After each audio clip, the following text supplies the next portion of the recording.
Imagine it. Mid-1960s and Mardi Gras is flailing.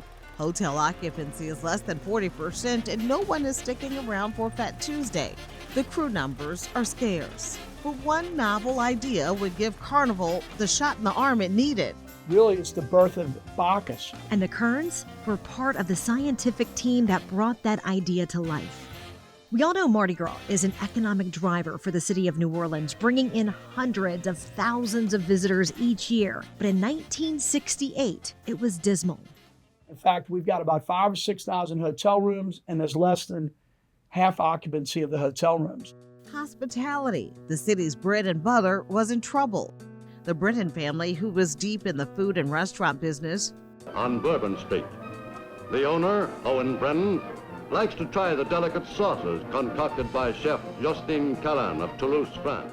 Knew something needed to change, and that change would start from them.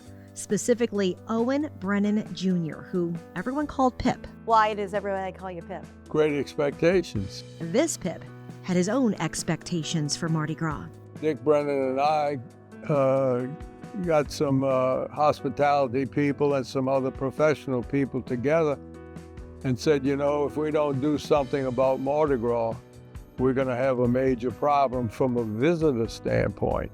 Pip was already a member of one crew and watched the crowds diminish. So there wasn't too many people coming to Mardi Gras because they were seeing what they were seeing on television. They had the very, very fine parades, the Orange Bowl, the Rose Bowl, the Cotton Bowl.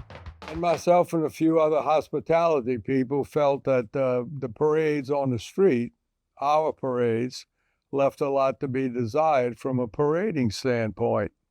Crews were also very exclusive in the 60s. Not just anyone could join, and for most crews, it was something that you were born into. Pip and his uncle Dickie Brennan would set out to change that with the help of Blaine Kern. One of my dear friends was Larry Youngblood, who was probably the premier costume designer of the Mardi Gras balls in New Orleans. And of course, he and Blaine were very good friends. So I asked Larry, I said, I'd like to meet Blaine Kern. Could you get him to come to dinner at Brennan's? So he did.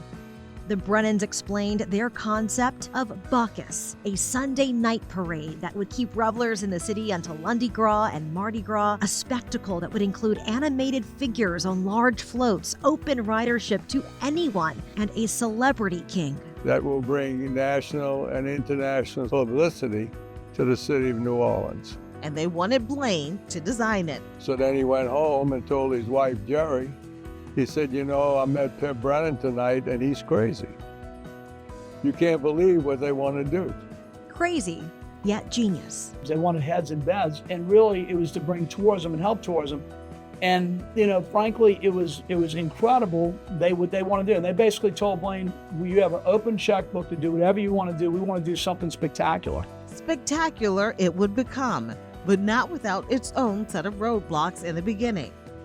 Believe it or not, this was not met with the wide arms and welcoming of all the other crews. Blaine had been touting this new parade among other members of the Carnival community.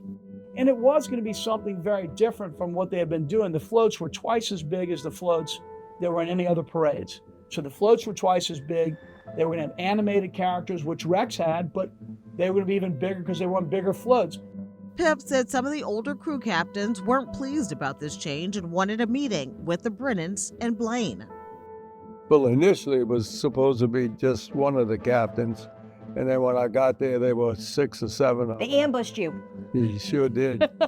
So they started into, you really can't do this. Mardi Gras belongs to us. And I said, it does? Well, let's go out on Ross Street and ask some people, who does Mardi Gras belong to?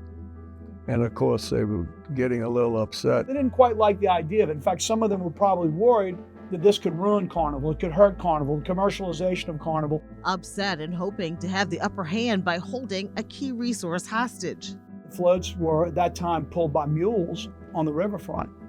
And my dad knew that Sunday night there was no parade, so he said, well, I'm going to use the mules like everybody else. Well, they're not available. Well, man, my dad was crestfallen. My antenna went up, and I said, "We'll buy them." He said, "You're going to buy the tractor?" I said, "Yeah, we'll buy them." He said, "Well, where are you going to get the flambeaux from?" I said, "We'll make them." This group of young, determined men went to the bank, took out a loan, and got to work, initially garnering about 400 members for that first parade from all walks of life, with Danny Kaye as the celebrity monarch. You know, it really broke so many barriers because you didn't have your Well, there were so many people that could not join the Mardi Gras clubs for whatever reasons. They weren't allowed to join, and we were wide open. We had African American members back then, you know, and we always did.